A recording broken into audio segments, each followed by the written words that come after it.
Hello friend, welcome to my YouTube channel mission सरकारी नौकरी। तो कल हमने अपना एक पहला वीडियो बनाया था, उसमें मैंने 1 से लेकर 25 तक सवाल सॉल्व किए थे। ये पूरे 100 प्रश्न का सवाल है।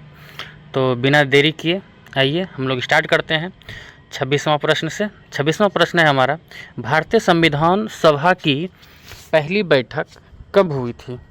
तो कब हुई थी आपका बताइए, जवाब दीजिए।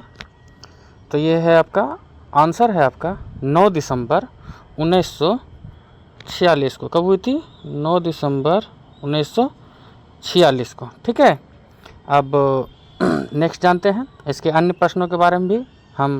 हमने डिटेल्स भी लिखा है उसके लिए। ये है आपका सही उत्तर 9 दिसंबर 1946 जो है कि दिया गया है, और आप इसका स्क्रीनशॉट ले सकते हैं। संविधान सभा की पहली बैठक 9 दिसंबर 1946 को हुई। डॉक्टर सच्चिदानंद सिन्हा अस्थायी सदस्य अध्यक्ष बने। बाद में डॉक्टर राजेंद्र प्रसाद को अस्थायी अध्यक्ष चुने गए। अदर ऑप्शन तो ये आप देख लीजिए। इसमें कुछ मेन तत्व हैं कि संविधान लागू कब हुआ 26 जनवरी 1950 को, और संविधान सभा का अंतिम बैठक कब हुआ 24 नवंबर 1950 को, और प्रारूप समिति का अध्यक्ष कौन था? तो भीमराव अंबेडकर। ठीक है, आइए हम लोग जानते हैं नेक्स्ट क्वेश्चन पे चलते हैं। नेक्स्ट क्वेश्चन पे है हमारा 27वां नंबर क्वेश्चन है। ठीक है, 27वां नंबर क्वेश्चन को देखेंगे कि निम्नलिखित में से किस रक्त समूह को सार्वभौमिक दाता, मतलब सार्वभौमिक दाता का मतलब है कि सबको दे सकता है। सबको दे सकता है तो है कौन दे सकता है सब? तो उसका उत्तर हो जाएगा आपका आंसर डी, यानी ओ ग्रुप वाला जो व्यक्ति है वो सभी को दे सकता है। ठीक है, और अब इसके कुछ इम्पोर्टेंट फैक्ट देख लेते हैं हम लोग।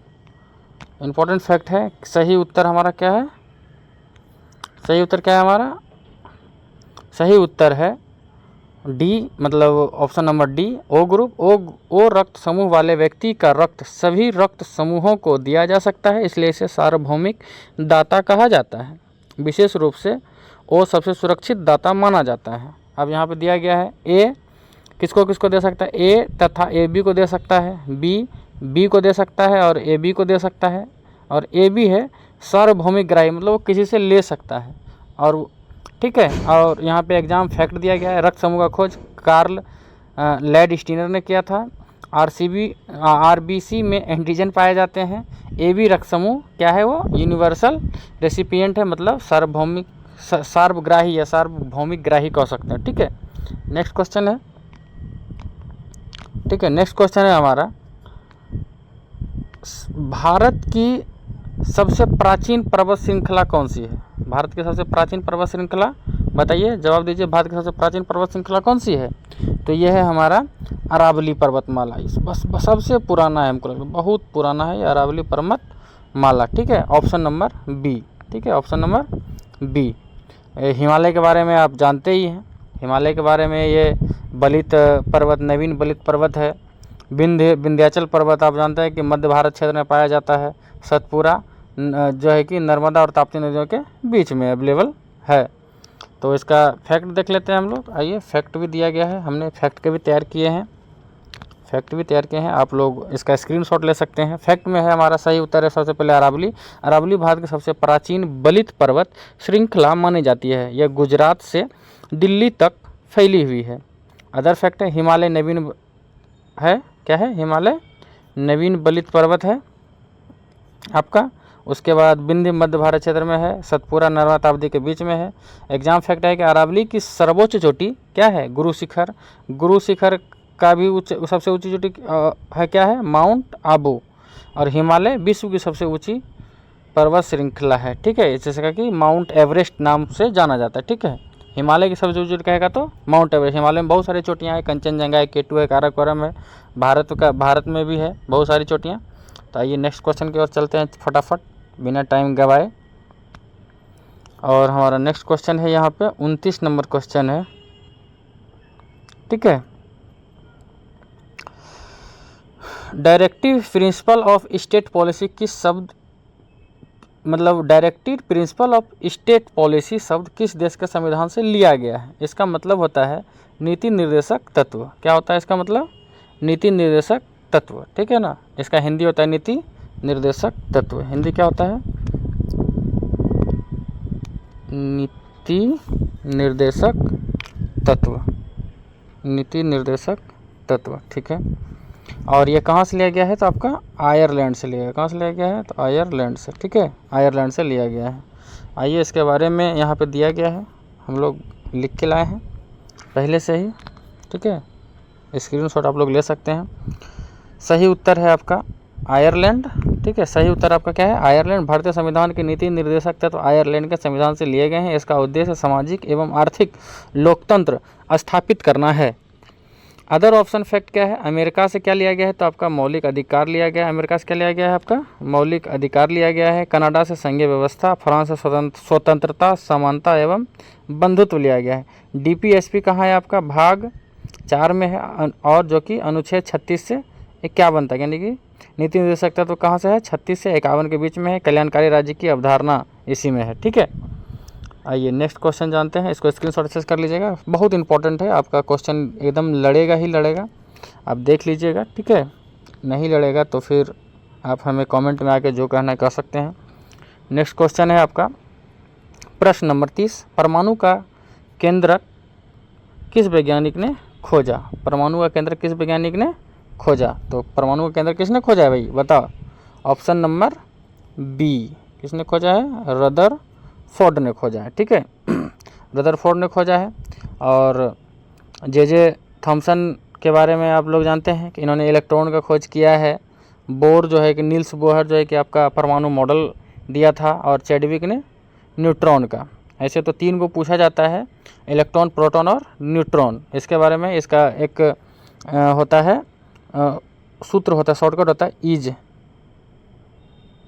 क्या होता है? ईज पर नॉच। ये ई से इलेक्ट्रॉन, इसका होता है जे थॉमसन, ठीक है। प्रोटॉन रदरफोर्ड, और नॉच 9 से न्यूट्रॉन, 4 से चैडविक, ठीक है। आप इस देख लीजिएगा, और इसका हमने बनाया है हम लोग। आइए करते हैं, इसको पढ़ते हैं। सही उत्तर है रदरफोर्ड। रदरफोर्ड ने स्वर्ण पत्र प्रयोग द्वारा परमाणु के केंद्रक की खोज की। उन्होंने बताया कि परमाणु का अधिकांश द्रव्यमान केंद्रक में केंद्रित होता है। अदर फैक्ट है इसका, तो अभी हम बता चुके हैं अदर फैक्ट के बारे में। थॉमसन ने इलेक्ट्रॉन का खोज, बोर्स ने परमाणु मॉडल, और चैडविक ने न्यूट्रॉन का खोज। और एग्जाम फैक्ट यहाँ पे स्वर्ण पत्र प्रयोग प्रसिद्ध है, मतलब रदरफोर्ड ने, ये भी पूछ सकता है क्वेश्चन कि किस प्रयोग द्वारा उन्होंने मतलब केंद्रक का खोज किया। तो क्या है? स्वर्ण पत्र प्रयोग के द्वारा। इलेक्ट्रॉन क्या होता है? ऋण आवेशित होता है। प्रोटॉन क्या होता है? धन आवेशित होता है। अब नेक्स्ट क्वेश्चन चलते हैं। ये रहा आपका क्वेश्चन 31, क्वेश्चन नंबर 31, ठीक है। क्या है क्वेश्चन हमारा 31 में? क्वेश्चन है साइमन कमीशन भारत कब आया था? साइमन कमीशन भारत कब आया था? सब जानता है साइमन कमीशन भारत कब आया था। तो कब आया था? 1928 में आया था, ठीक है। इसी का विरोध कर रहा था कौन? आपका लाला लाजपत राय। कौन कर रहा था? लाला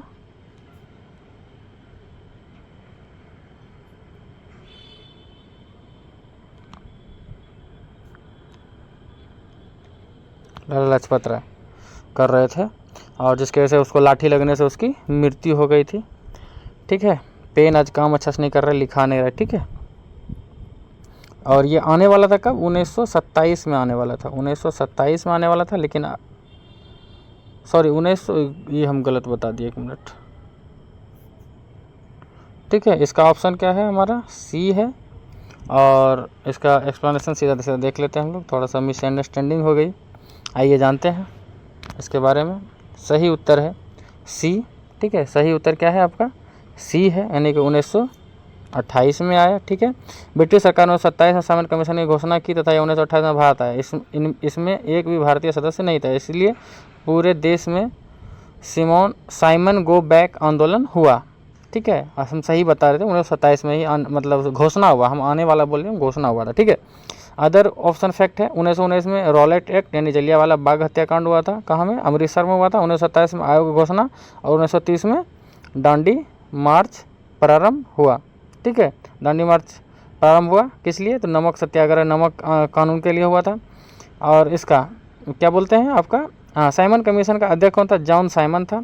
इसमें कौन कौन घायल हुए थे, लाला लाजपत राय, बाद में जिसकी मृत्यु हो गई। और नेहरू रिपोर्ट कब आई थी, 1928 में। ठीक है, चलिए आइए नेक्स्ट जानते हैं क्वेश्चन अगला है आपका 32 नंबर क्वेश्चन है। ठीक है, क्वेश्चन है 32 नंबर, निम्नलिखित में से कौन सा विटामिन रक्त का थक्का जमाने में सहायक होता है। एकदम हल्का सा क्वेश्चन है भाई, ये रक्त का थक्का जमाने में कौन सा समय होता है बताइए आप लोग। तो ये है विटामिन के। ठीक है, विटामिन के। और विटामिन ए के बारे में तो आपको पता ही है। ठीक है, कौन सा होता है, रतौंधी रोग होता है। विटामिन ए के कमी से रतौंधी रोग। विटामिन डी के से क्या होता है, रिकेटस। विटामिन सी से क्या होता है, स्कर्वी। ठीक है, देख लेते हैं हम लोग। चलिए आइए देखते हैं इसको। सही उत्तर है हमारा विटामिन डी, सॉरी उत्तर डी है विटामिन के। विटामिन के रक्त के थक्का जमाने में सहायक होता है। इसकी कमी से रक्तस्राव अधिक समय तक हो सकता है। अदर ऑप्शन फैक्ट है, विटामिन ए दृष्टि के लिए आवश्यक है। विटामिन सी स्कर्वी रोग होता है, मतलब कमी से होता को रोकता है। मतलब विटामिन सी अगर आप लेते हैं तो स्कर्वी रोग आपको नहीं होगा। विटामिन डी हड्डियों के लिए आवश्यक है। ये कहाँ से प्राप्त होता है, सूर्य के प्रकाश से। यहाँ इफेक्ट भी दिया गया है। विटामिन के का स्रोत है हरी सब्जियाँ, विटामिन डी सूर्य का प्रकाश, और विटामिन ए गाजर एवं दूध। ठीक है, और भी विटामिन के बारे में दिया गया है, वो मतलब आप पढ़ लीजिएगा। मोस्ट इम्पोर्टेंट विटामिन से आपको क्वेश्चन पूछेगा ही पूछेगा। ठीक है,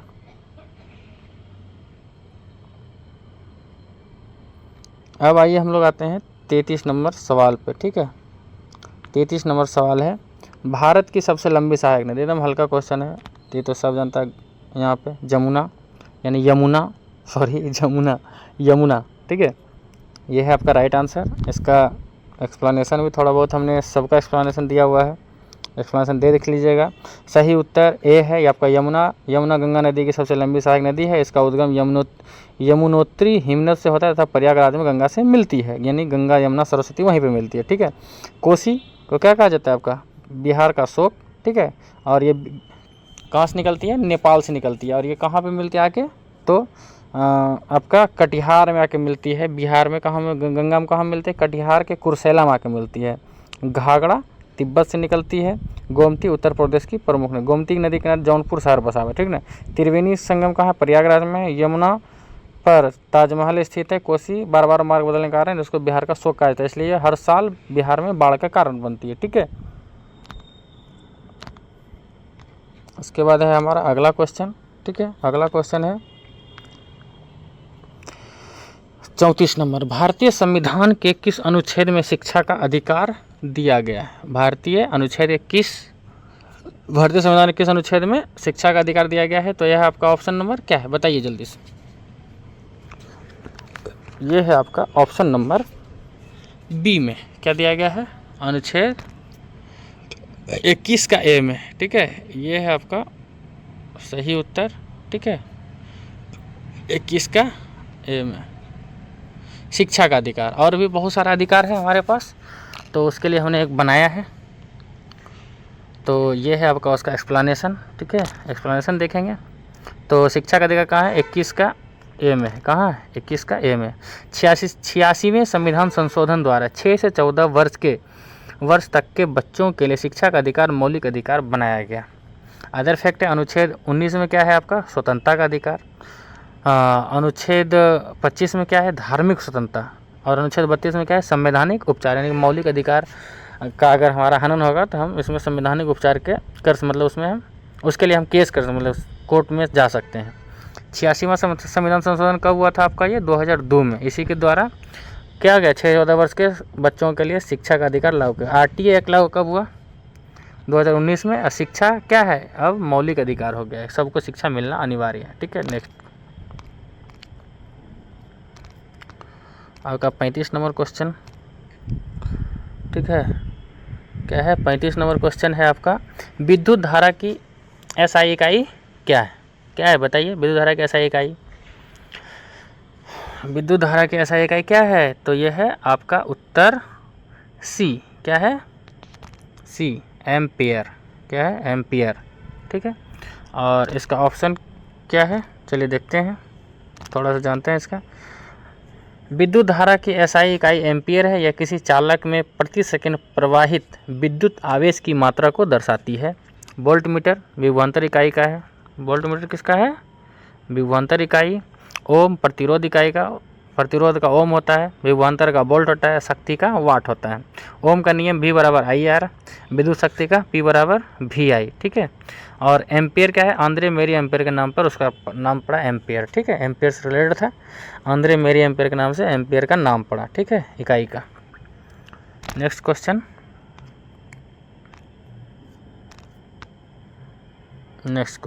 ठीक है। क्वेश्चन नंबर 36 क्या है? अकबर द्वारा लागू दहसाला व्यवस्था किससे संबंधित थी? किससे संबंधित थी भाई दहसाला व्यवस्था? दहसाला जो व्यवस्था था बताइए। ये था आपका ऑप्शन नंबर C, भू राजस्व व्यवस्था। किससे था? भू राजस्व व्यवस्था से था दहसाला व्यवस्था, ठीक है। और इसका हम लोग देखेंगे एक्सप्लेनेशन। सही उत्तर है भू राजस्व व्यवस्था। टोडर मल द्वारा विकसित दहसाला व्यवस्था में पिछले 10 वर्षों की औसत उपज के आधार पर कर निर्धारित किया जाता था। यह मुगल भू राजस्व प्रणाली की उन्नत व्यवस्था मानी जाती है।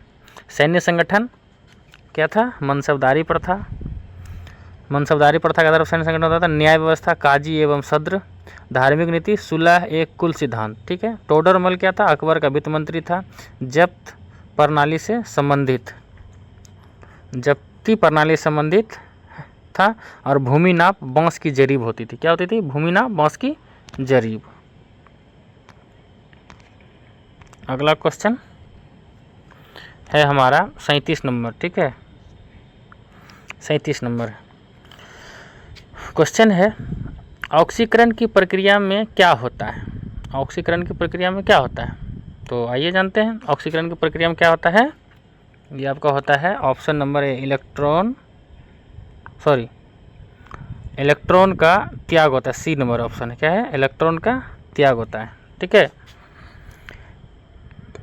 इसका देखते हैं हम लोग एक्सप्लेनेशन।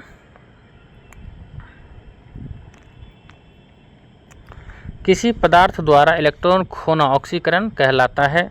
आधुनिक अवधारणा के अनुसार oxidant loss of electron electron ग्रहण अपचयन कहलाता है। अगर ग्रहण करेगा तो क्या कहलाएगा? अपचयन, ठीक। प्रोटॉन ग्रहण होगा अगर करता है तो अम्ल क्षार अभिक्रिया कहलाता है। न्यूट्रॉन का अगर त्याग करेगा तो क्या करेगा? रेडियोधर्मिता, ठीक ना। अपचायक, और अपचायक जो है वो स्वयं ऑक्सीकृत होता है, ठीक है। ये इंपॉर्टेंट है, ये क्या है? इंपॉर्टेंट है, इसको देख लीजिएगा थोड़ा अच्छा से। ये बढ़िया समझने की चीज़ है। इलेक्ट्रॉन अगर ग्रहण कर रहा है कोई चीज़ तो अपचयन प्रक्रिया कहलाती है। प्रोटॉन अगर ग्रहण कर रहा है तो अम्ल क्षार अभिक्रिया कहलाएगी। और न्यूट्रॉन अगर त्याग होगा तो क्या करेगा? रेडियोधर्मिता संदर्भ, ठीक है। नेक्स्ट क्वेश्चन, और इलेक्ट्रॉन जब त्याग होगा तो क्या कहलाएगा? ऑक्सीकरण कहलाता है, ठीक है। आइए नेक्स्ट जानते हैं हम लोग। नेक्स्ट क्वेश्चन नेक्स्ट क्वेश्चन है हमारा कि भारतीय संविधान में आपातकाल से संबंधित प्रावधान किस देश से लिया गया है? आपातकाल व्यवस्था कहाँ से लिया गया है भाई? तो आपातकाल कहाँ से लिया गया है? आपका ऑप्शन नंबर C, कहाँ से लिया गया? जर्मनी से, ठीक है। जर्मनी से लिया गया है, ठीक है। इसका एक्सप्लेनेशन पढ़ेंगे हम लोग। सही उत्तर जर्मनी है। भारतीय संविधान में आपातकालीन प्रावधान जर्मनी के ऐसे वीमर होता है, लिखा गया है वाइमर, वीमर संविधान से लिए गए हैं। आपातकाल के दौरान केंद्र की शक्तियाँ अत्यधिक बढ़ जाती है। कनाडा से मजबूत केंद्र, मतलब कनाडा से लिया गया क्या? अमेरिका से मौलिक अधिकार, आयरलैंड से नीति निर्देशक तत्व। अभी क्वेश्चन हम लोग पढ़ चुके हैं। राष्ट्रीय आपातकाल किस अनुच्छेद में है आपका? 352 में। राष्ट्रपति शासन 356 में। और वित्तीय आपातकाल 360 में, ठीक है। वित्तीय आपातकाल अभी तक एक बार भी नहीं लगा है। राष्ट्रीय आपातकाल 3 बार लग चुका है। और राष्ट्रपति शासन तो बहुत बार लगा, उसका कोई गिनती ही नहीं है। गिनती होगा तो याद नहीं है हमें।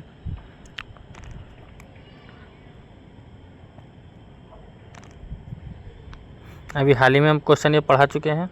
बिहार का शोक किस नदी को कहा जाता है। 39 नंबर क्वेश्चन है हमारा, बिहार का शोक किस नदी कहा जाता है? बिहार का शोक कोसी नदी को। ये क्या करती है? ये क्या करती है? बहुत ज़्यादा मार्ग बदलती है, जिसके वजह से कटाव की वजह से बहुत सारे तबाही लाती है, इसलिए इसे बिहार का शोक कहा जाता है और हर साल बाढ़ लाती है। ठीक है, ये कहाँ से निकलती है? तो आपका नेपाल से बह के आती है और कहाँ पे मिलती है गंगा में? तो आपका कुर्सेला में। कहाँ मिलती है? कुर्सेला में, कटिहार जिला में। कहाँ है? कटिहार। ठीक है, नेक्स्ट है, चलिए आइए हम लोग एक्सप्लेनेशन पढ़ते हैं। एक्सप्लेनेशन क्या है आपका? कोसी नदी बार बार अपना मार्ग बदले, जैसे बिहार में भीषण बाढ़ आती है, इसी कारण से बिहार का शोक कहा जाता है। गंडक कहाँ से निकलती है भाई आपका? ये भी नेपाल से निकलती है। सोन अमरकंटक से उद्गम है। बागमती उत्तर बिहार में बाढ़ लाती है, बागमती नदी। कोसी का उद्गम तिब्बत क्षेत्र से है। कोसी परियोजना नेपाल सीमा पर है, कोसी बैराज कहा जाता है और गंगा की सहायक नदी है। ठीक है, आइए नेक्स्ट जानते हैं।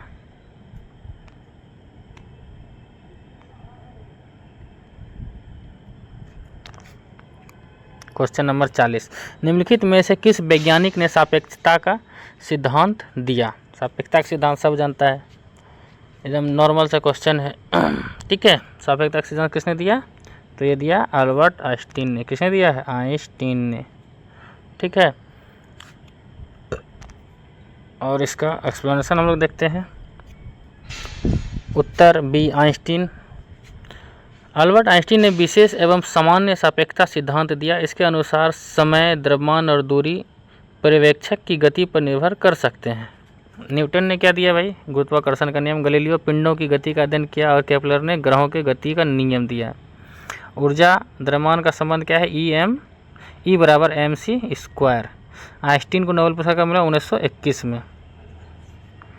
किस लिए मिला था? तो प्रकाश विद्युत प्रभाव से संबंधित मिला था। ठीक है, इसको देख लीजिएगा।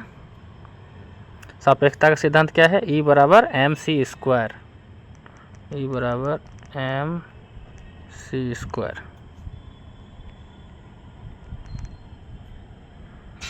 नेक्स्ट हम लोग जानेंगे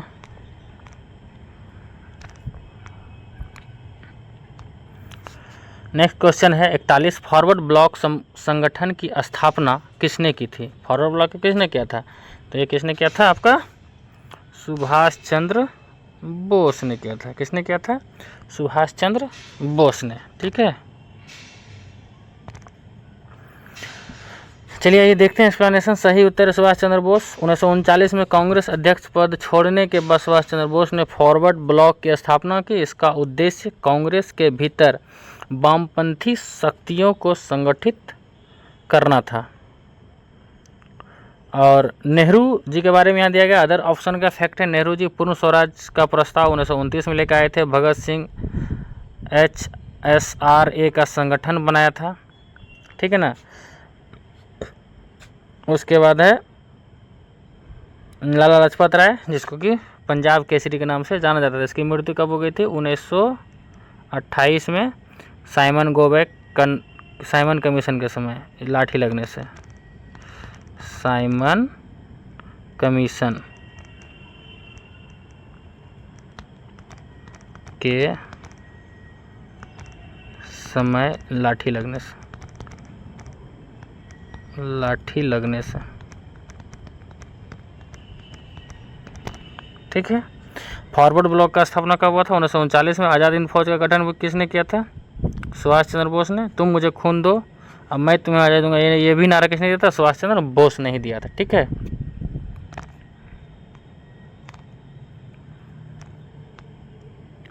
क्वेश्चन नंबर 42 है, हाइड्रोजन बम किस सिद्धांत पर आधारित है? हाइड्रोजन बम किस सिद्धांत पर आधारित है? तो नॉर्मल सा क्वेश्चन है। ऑप्शन नंबर आपका क्या है? बी, नाभिकीय संलयन पे। क्या है? नाभिकीय संलयन पे। ठीक है, उसके बाद आते हैं इसका एक्सप्लेनेशन दिया गया है। सही उत्तर है आपका नाभिकीय संलयन। हाइड्रोजन बम में हल्के नाभिक आपस में मिलकर भारी नाभिक बनाते हैं जिससे अत्यधिक ऊर्जा उत्पन्न होती है। यह प्रक्रिया सूर्य में भी होता है, मतलब सूर्य में जो ऊर्जा उत्पन्न होती है या फिर जो रोशनी आती है वो किसकी वजह से आती है, तो नाभिकीय संलयन की वजह से। विखंडन, परमाणु बम जो है किस पे करता है, नाभिकीय विखंडन पे आधारित है। ठीक है, हाइड्रोजन बम नाभिकीय संलयन और परमाणु बम क्या है, नाभिकीय विखंडन। रेडियोधर्मिता, स्वतः विकिरण उत्सर्जन, अर्धायु रेडियो क्षय समय। सूर्य ऊर्जा क्या है, नाभिकीय संलयन। परमाणु बम विखंडन और हाइड्रोजन सबसे हल्का तत्व है। ठीक है, सबसे हल्का तत्व है हाइड्रोजन। उसके बाद हम लोग आइए नेक्स्ट क्वेश्चन पे चलते हैं।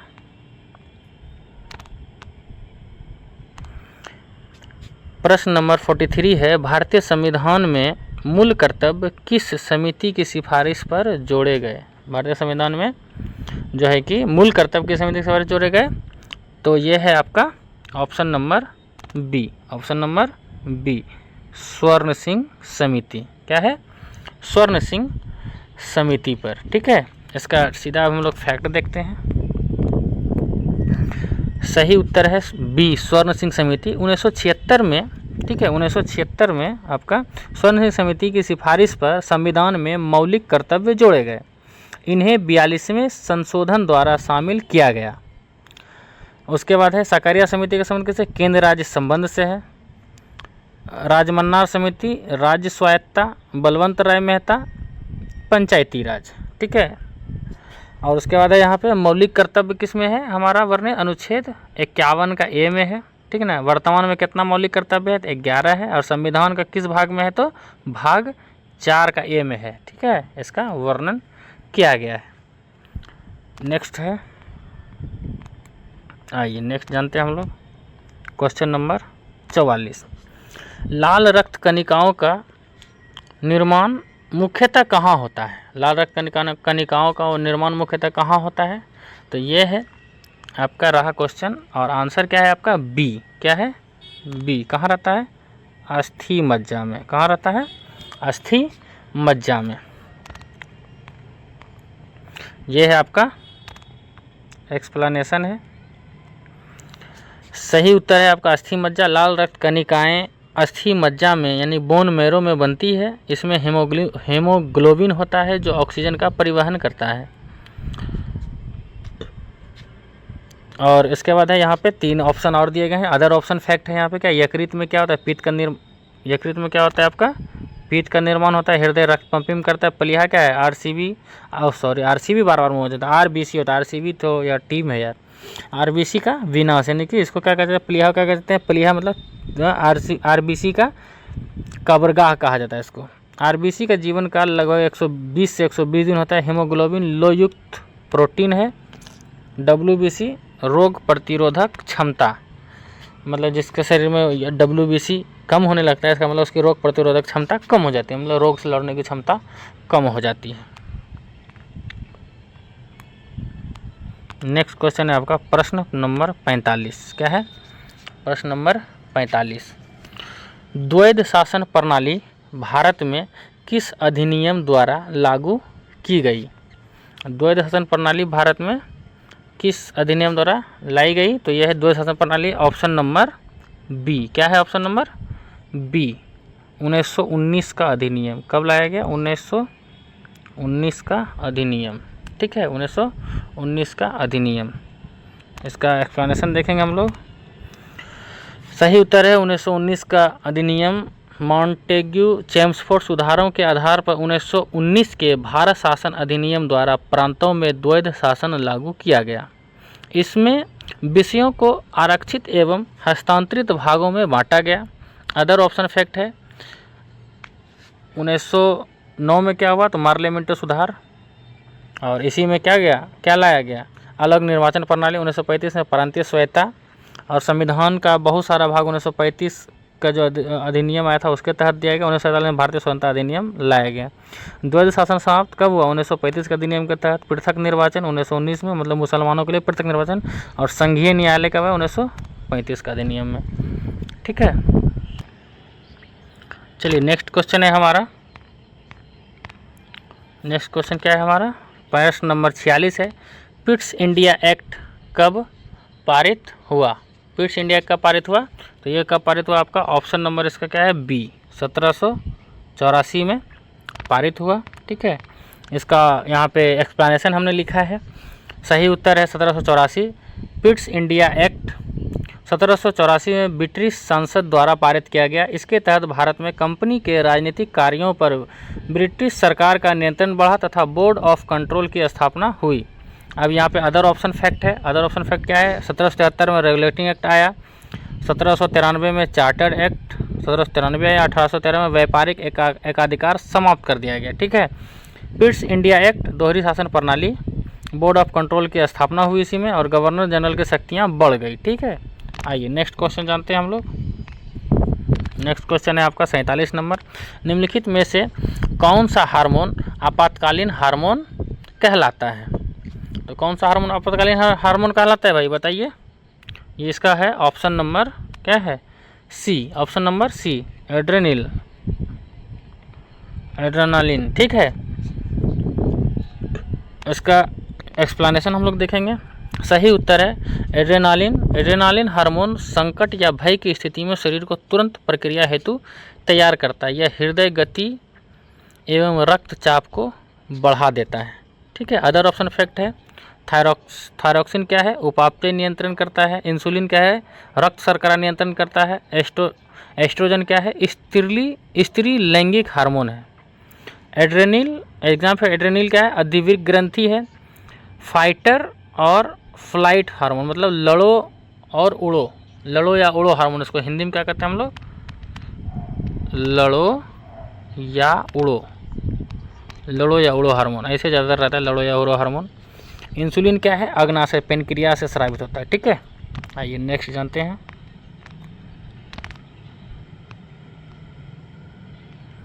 अड़तालीस नंबर प्रश्न है, लोकसभा का विघटन कौन कर सकता है? लोकसभा का विघटन कौन कर सकता है भाई बताइए?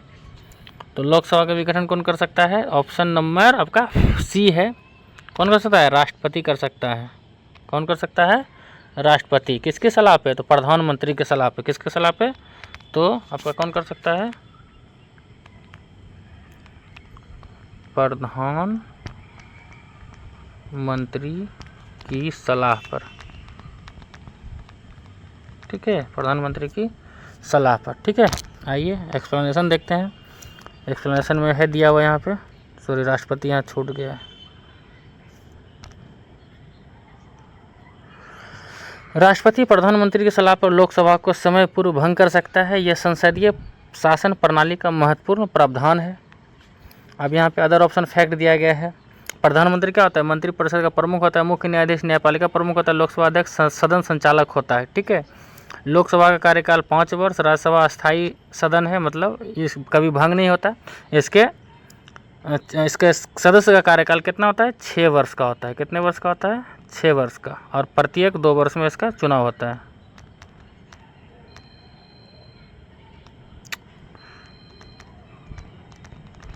प्रत्येक 2 वर्ष में इसका क्या होता है? चुनाव होता है। अनुच्छेद 85 संसद सत्र संबंधी है। संसद का सत्र अनुच्छेद 85 के तहत। ठीक है, नेक्स्ट क्वेश्चन प्रश्न 49 क्या है? ब्लैक होल सिद्धांत से कौन सा वैज्ञानिक प्रमुख रूप से संबंधित है? ब्लैक होल सिद्धांत से कौन सा वैज्ञानिक प्रमुख रूप से संबंधित है? तो इसका क्या हो जाएगा? Option number B, Stephen Hawkins. ठीक है, कौन सा है? Stephen Hawkins. चलिए आइए इसका एक्सप्लेनेशन जानते हैं। स्टीफन हॉकिंस ने ब्लैक होल सिद्धांत एवं हॉकिंग विकिरण पर महत्वपूर्ण कार्य किया। ब्लैक होल का गुरुत्वाकर्षण इतना अधिक होता है कि प्रकाश भी बाहर नहीं निकल सकता। यहाँ पे अदर ऑप्शन फैक्ट है। न्यूटन ने गति का नियम दिया। फैराडे ने क्या दिया? विद्युत चुंबकीय प्रेरण। मेंडल ने आनुवांशिकी का जनक कहा जाता है। ब्लैक होल में एस्केप वेलोसिटी अत्यधिक होता है। हॉकिंस विकिरण सिद्धांत के लिए प्रसिद्ध है और आइंस्टीन के सापेक्षता सिद्धांत का संबंध है। ठीक है, आइए नेक्स्ट जानते हैं। ये है आपका 50वां सवाल।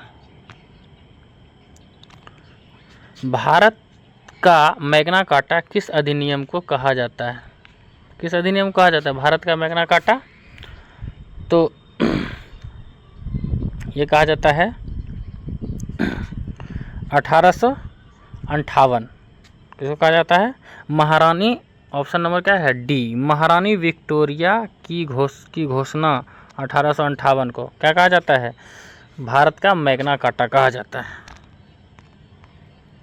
यहाँ पे लिखा गया है, थोड़ा लिखने में गड़बड़ हो गया, ये है आपका ऑप्शन। यहाँ पे 1858 की घोषणा द्वारा ईस्ट इंडिया कंपनी का शासन समाप्त हुआ तथा भारत सीधे ब्रिटिश क्राउन के अधीन आया। इसमें भारतीयों को धार्मिक स्वतंत्रता एवं सरकारी नौकरी में समान अवसर का आश्वासन दिया गया। उसके बाद है आपका other option fact, regulating act, ये पहला नियंत्रण अधिनियम था। Pitt's India act, board of control की स्थापना हुई। चार्टर्ड एक्ट 1833 में गवर्नर जनरल ऑफ इंडिया का पद सृजित हुआ। लॉर्ड कैनिंग प्रथम वायसराय था और कंपनी का शासन 1857 में समाप्त हो गया। ठीक है,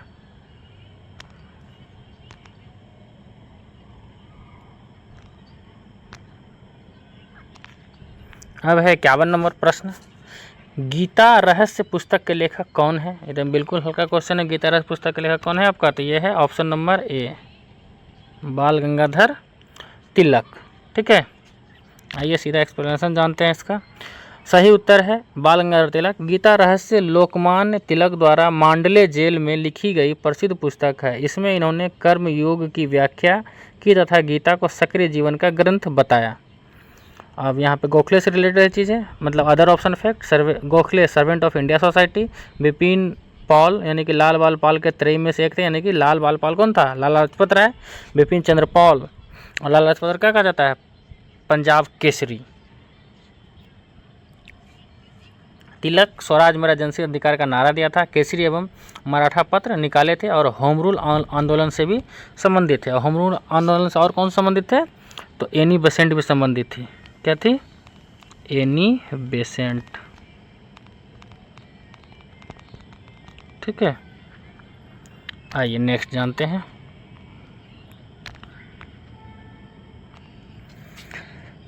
प्रश्न 52, निम्नलिखित में से किस गैस को मार्स गैस कहा जाता है? किस गैस को कहा जाता है मार्स गैस? आइए जानते हैं। ऑप्शन नंबर बी, किसको कहा जाता है? मीथेन गैस को मार्स गैस कहा जाता है। ठीक है, मीथेन गैस को मार्स गैस कहा जाता है। सही उत्तर मीथेन। दलदली क्षेत्रों से निकलने के कारण मीथेन को मार्स गैस कहा जाता है। यह सबसे सरल हाइड्रोकार्बन तथा प्राकृतिक गैस का प्रमुख घटक है। अब अदर ऑप्शन फैक्ट में है, क्या है? एथेन क्या है? C2H6 होता है, इसको कहा जाता है। प्रोपेन LPG में उपयोग होता है इसका, यानी जो घर में सिलेंडर होता है उसमें। ब्यूटेन क्या है? ईंधन गैस, ये भी है, इसका लाइटर में प्रयोग होता है। मीथेन का सूत्र क्या है? CH4 हरित गृह गैसों में शामिल है मीथेन। ठीक है, नेक्स्ट क्वेश्चन है आपका 53 नंबर, भारतीय संविधान की कौन सी अनुसूची दल बदल विरोधी कानून से संबंधित है? दल बदल विरोधी कानून मतलब दल बदल जो करता है उसके खिलाफ कानूनी कार्रवाई होती है। तो ये क्या है? उत्तर, सही उत्तर क्या है इसका? सी, 10वीं अनुसूची में। किसमें है? 10वीं अनुसूची में। ठीक है, 10वीं अनुसूची में। 52वें संविधान संशोधन 1985 द्वारा दल बदल विरोधी कानून जोड़ा गया। इसका उद्देश्य राजनीतिक अस्थिरता को रोकना था। और यहाँ पे अदर फैक्ट है जो है कि 8वीं अनुसूची में क्या है? तो क्या है? भाषाएं हैं। 9वीं अनुसूची में भूमि सुधार कानून। 11वीं में पंचायत का विषय है। 52वां संविधान संशोधन कब हुआ था? 1985 में। और इस कानून का लोकप्रिय नाम क्या है? तो एंटी डिफेक्शन लॉ, मतलब ये दल बदल कानून, मतलब जो दल बदल जो विरोधी करता है उसके विरोध में ये कानून है। और इसका निर्णय कौन करता है? तो सदन का अध्यक्ष करता है। जो सदन का अध्यक्ष होता है इसका उसका निर्णय वही करता है। ठीक है, नेक्स्ट क्वेश्चन 54 नंबर है, न्यूनतम समर्थन मूल्य MSP की सिफारिश कौन सी संस्था करती है? कौन सी संस्था करती है? तो ये है, करती है आपका ऑप्शन नंबर सी, कृषि लागत एवं मूल्य आयोग। कौन करती है? कृषि लागत एवं मूल्य आयोग। ठीक है, आइए यहाँ पे दिया गया है CACP commission of agriculture cost and price, मतलब किसानों की लागत, मांग एवं बाजार स्थिति को देखकर MSP की सिफारिश करता है। कौन करता है? तो CACP उसका शॉर्ट नाम है, कृषि लागत एवं मूल्य आयोग का नाम है CACP, commission of agriculture cost and price. RBI क्या करता है? मौद्रिक नीति बनाता है। नीति आयोग नीति निर्माण संस्था है। वित्त आयोग क्या है? केंद्र राज्य राजस्व वितरण करता है। CACP का स्थापना कब हुई थी? 1965 में। MSP घोषणा कौन करता है? केंद्र सरकार। हरित क्रांति में MSP सबसे महत्वपूर्ण है, क्योंकि जो आप अनाज उगाइएगा तो सरकार जो है कि आपका MSP तय करती है, उसके हिसाब से आपको लाभ या हानि होता है, मतलब फ़ायदा होता है। अगर MSP का रेट अच्छा रहा तो आपको लाभ होगा, नहीं तो हानि होगा।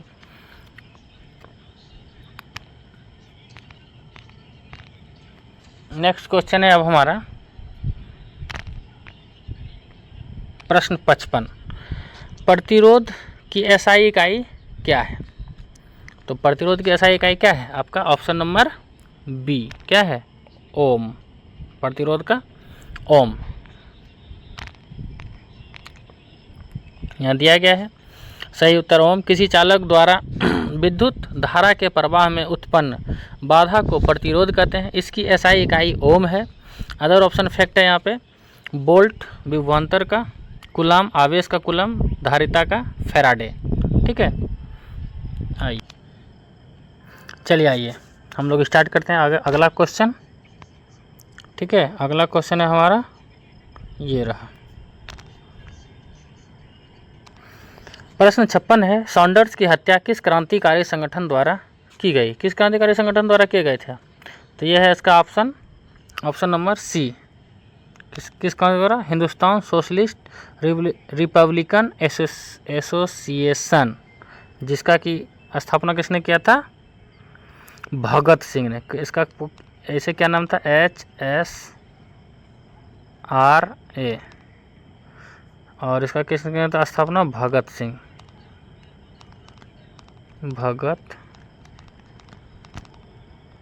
ने। ठीक है,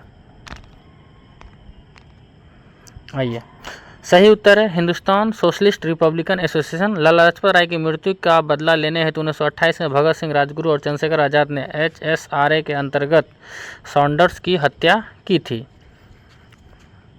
गदर पार्टी का स्थापना कहाँ हुआ था? अमेरिका में। अभिनव भारत सावरकर से संबंधित है। अनुशीलन समिति बंगाल क्रांतिकारी का संगठन है। HSRA 1928 में। असेंबली बम कांड, भगत सिंह और बटुकेश्वर दत्त ने वहाँ बम फेंका और उसी के बाद वो दोनों पकड़े गए। उन्होंने नारा लगाया साम्राज्यवाद का नाश हो, और इनकलाब जिंदाबाद का भी नारा भगत सिंह ने ही दिया था। ठीक है, नेक्स्ट क्वेश्चन है आपका 57 नंबर। निम्नलिखित में से कौन सा तत्व हैलोजन समूह में शामिल है? निम्नलिखित में से कौन सा तत्व हैलोजन समूह में शामिल है आपका? तो इसका ऑप्शन है क्या है? ऑप्शन नंबर C क्या है? क्लोरीन। ठीक है, आइए इसका एक्सप्लेनेशन देखते हैं। सही उत्तर क्या है आपका? क्लोरीन है। हैलोजन अत्यधिक अभिक्रियाशील और धातु होते हैं। क्लोरीन समूह 17 का सदस्य है तथा जल शुद्धिकरण में प्रयुक्त होता है। अब है नाइट्रोजन के बारे में। नाइट्रोजन किस समूह का है? समूह 15 का है। ऑक्सीजन समूह 16 का है, और नियॉन क्या है? एक निष्क्रिय गैस है। हैलोजन कौन कौन सा गैस है? फेरिक है, क्लोराइड और ब्रोमीन है। क्लोरीन का रंग क्या है? हरा पीला। नियॉन विज्ञापन बल्बों में उपयोग किया जाता है नियॉन का। ठीक है,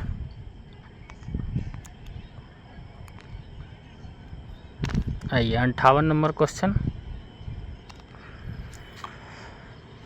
भारतीय संविधान में समवर्ती सूची की प्रेरणा किस देश से ली गई? भारतीय संविधान में समवर्ती सूची की प्रेरणा किस देश से ली गई? तो यह है आपका ऑप्शन B। कहाँ से लिया गया? ऑस्ट्रेलिया से लिया गया। ठीक है, आइए इसका एक्सप्लेनेशन देखते हैं। सही उत्तर क्या है? ऑस्ट्रेलिया। समवर्ती सूची में केंद्र और राज्य दोनों कानून बना सकते हैं। इसकी अवधारणा ऑस्ट्रेलियाई संविधान से ली गई है। अमेरिका से मौलिक अधिकार, कनाडा से मजबूत केंद्र, मतलब केंद्र लिया गया, और आयरलैंड नीति निर्देशक तत्व। एकदम बहुत बार पूछा जाता है ये। 7वीं अनुसूची संघ राज्य समवर्ती सूची है। 7वीं अनुसूची में समवर्ती सूची विषय है शिक्षा, वन और विवाह, विवाद की स्थिति, केंद्र का कानून पर, मतलब जो समवर्ती सूची होता है वो मतलब राज्य और अति दोनों का होता है, लेकिन विवाद जब होता है तो केंद्र का कानून प्रभावी हो जाता है, जो केंद्र का कानून है वही माना जाएगा। ठीक है, आइए अगला क्वेश्चन 59 नंबर, सिलिकॉन वैली का उद्योग से संबंधित, सिलिकॉन वैली किस उद्योग होना चाहिए, गलत लिखा है, सही लिखा है, किस उद्योग से संबंधित है सिलिकॉन वैली। चलिए आइए, तो ये है आपका ऑप्शन नंबर सी, सूचना प्रौद्योगिकी उद्योग से। ठीक ना, सिलिकॉन वैली है कहाँ भाई, चलिए आइए देखते हैं। सिलिकॉन वैली अमेरिका के कैलिफोर्निया राज्य में स्थित विश्व प्रसिद्ध आईटी एवं तकनीकी उद्योग केंद्र है। यहाँ अनेक बड़ी टेक कंपनियों के मुख्यालय हैं। ठीक है, बस उद्योग भारत में अहमदाबाद मुंबई प्रसिद्ध है। इस्पात उद्योग जमशेदपुर प्रमुख है। जहाज निर्माण विशाखापट्टनम महत्वपूर्ण है। सिलिकॉन अर्धचालक तत्व होता है। भारत के सिलिकॉन वैली कहाँ किसको कहा जाता है, बेंगलुरु कहा जाता है आईटी उद्योग, और सिलिकॉन वैली का संबंध किस आईटी उद्योग से संबंधित है। ठीक है, और ये रहा आपका 60 नंबर क्वेश्चन, ध्वनि तरंग किस प्रकार की तरंग है। ध्वनि तरंग किस प्रकार की तरंग है, तो ये क्या है, ऑप्शन नंबर सी, अनुदैर्घ्य तरंग। क्या है, अनुदैर्घ्य तरंग है। और ये रहा आपका एक्सप्लेनेशन है। ये सही उत्तर अनुदैर्घ्य तरंग ध्वनि तरंग माध्यम के कणों के कंपन की दिशा में चलती है, इसलिए इसे अनुदैर्घ्य तरंग कहा जाता है। यह निर्वात में नहीं चल सकती। अनुप्रस्थ प्रकाश तरंग का उदाहरण है। विद्युत चुंबकीय निर्वात में नहीं चलती। स्थिर तरंग दो समान तरंगों के बीच बनती है। ठीक है, ध्वनि की चाल हवा में 332 मीटर प्रति सेकंड। पराश्रव्य तरंग क्या होता है, 20,000 हर्ट्ज तक, और श्रव्य 20,000 हर्ट्ज से ऊपर होता है पराश्रव्य तरंग। और श्रव्य सीमा क्या कितना है हम लोगों का, 20,000 से 20 किलो हर्ट्ज तक। ठीक है, और ये है आपका आज का अंतिम क्वेश्चन। 60 क्वेश्चन आज पूरे हो गए। अब जो आपका शेष 61 से लेकर 100 तक प्रश्न है वो आपको अगले सेट में दिया जाएगा। इसके लिए बहुत बहुत धन्यवाद। आप लोग पूरा वीडियो देखें, बहुत महत्वपूर्ण है, और ख़ास करके जो एक्सप्लेनेशन दिया गया है वो महत्वपूर्ण है। और हम जो ये वीडियो बना रहे हैं थोड़ा सा मतलब शोरगुल होने की वजह से अच्छा नहीं बना पा रहा है, और अभी नया ही हैं हम, लेकिन फैक्ट जो है बहुत सारे अच्छे चीज़ें हैं। तो आप लोग पसंद आए तो लाइक कीजिएगा, शेयर कीजिएगा, और सब्सक्राइब तो ज़रूरी कर लीजिएगा। ठीक है, धन्यवाद, बाय, सी यू।